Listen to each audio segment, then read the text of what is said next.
You are a scavenger from the slums, trying to escape a life of endless misery.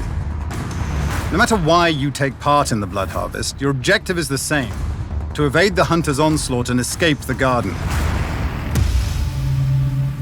As a scavenger, there are two ways you can escape the Deathgarden: deliver blood or survive. If you manage to deliver enough blood units as a group, you will trigger the exits that allow you to escape. To deliver blood, you must extract it from body piles scattered across the Deathgarden. Once you've filled your tank, deliver the blood to one of the 3 blood banks in the map. Remember that banking blood makes your position visible to the hunter. An alternative way to escape the Deathgarden is to survive until the timer expires at the end of the match, or if you're the last scavenger standing. When this happens, the garden exits are automatically triggered. Keep in mind that no matter how the exit gates are triggered, the blood mode is activated. While in blood mode, the scavengers are revealed to the hunter, which means you'll have to make a run for it if you want to survive. Outmaneuvering the hunter is critical to a scavenger's chances of survival. To evade the hunter, you can jump, climb, or roll out of their line of sight. Hiding at the critical moment will ensure your survival. Bushes, boulders, and tree trunks make for good hiding spots.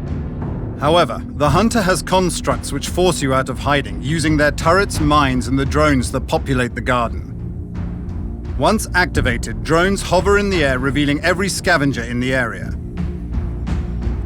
Also, if you hide in the same spot for too long, your position will be revealed to the hunter. Hunters can also set traps by hacking crates. If triggered, you will be revealed. Watch out for crates with a red shimmer.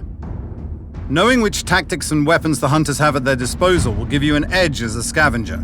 We suggest that you watch our Hunter 101 video to improve your chances of survival. To overcome the odds stacked against them, scavengers are equipped with a vambrace. This useful device fires bolts that take down the hunter constructs and disable drones for a short period of time. It also enables you to highlight important objects for every scavenger to see. Each scavenger carries their own powered bolts imbued with energy that can turn their impending death into a clutch escape. Fog, a Russian-born scavenger who vowed to destroy the enclaves, uses a cloud of particles to shroud the hunter's vision and to grant scavengers a precious split second needed to escape. Inked, a tattoo enthusiast scavenger, uses the biometrics etched on her skin to boost her constitution. She also has shield bolts that give scavengers an extra layer of protection when they're within range. Ghost entered the garden after a failed assassination attempt. He's now using his active camouflage bolts to blend into the background and escape from the hunter's grasp. SAWBONES was tending to the wounded from the slums when her makeshift hospital was destroyed by Enclave's factions.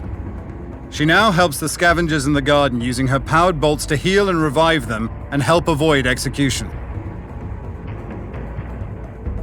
Rumor says Switch entered the garden willingly and replaces her limbs by artificial parts to sell them and make a profit once she escapes. She uses her clone bolts to throw the hunter off her trail. Whether it's the long, winding river of Salt Creek, the fiery oil rigs of Blowout, the silent graveyard of Tombstone, or the ruined city of First Strike, each map is generated procedurally and supports its own thematic. The ever-changing layouts force you to adapt your playstyle and demand you learn your surroundings. Multiple crates are scattered all around the garden. They help you accomplish your objectives and stay alive. They are easily distinguishable according to color. Yellow crates contain standard bolts that help you destroy the hunter's constructs and mark up different objects. Blue crates supply power cores that charge your bolts with your specific power. You can only carry a limited number of powered bolts, so use them wisely. Red crates heal you. Remember, being downed by the hunter does not mean it's over. You might still be able to crawl to a nearby red health crate and avoid execution. When a golden crate appears, reach it before it vanishes, and this crate will provide short-term buffs that will help whoever picks it up first. Whether you survive or not, almost every action you take in the garden will be rewarded with XP and resources, which in turn will let you upgrade your characters and loadout. Triggering the exits early in a match is a lucrative way to earn rewards, but so is delivering blood, even if you don't have enough units to make the exits appear.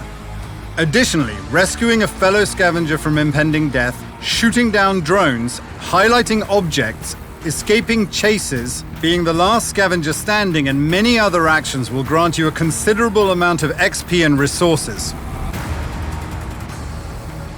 All rewards feed your progression. However, one more condition must be met in order to upgrade your character. You'll have to take on challenges related to which perks and powers you want to enhance. To have access to the full list of perks and powers, visit the technician who stands at his booth in the locker room. As Deathgarden grows, you will meet new scavengers and hunters, experiment with fresh maps and weapons, and partake in additional challenges and seasonal events, all of which will enrich your experience. Who knows, maybe you'll be the one who reaches the Enclave.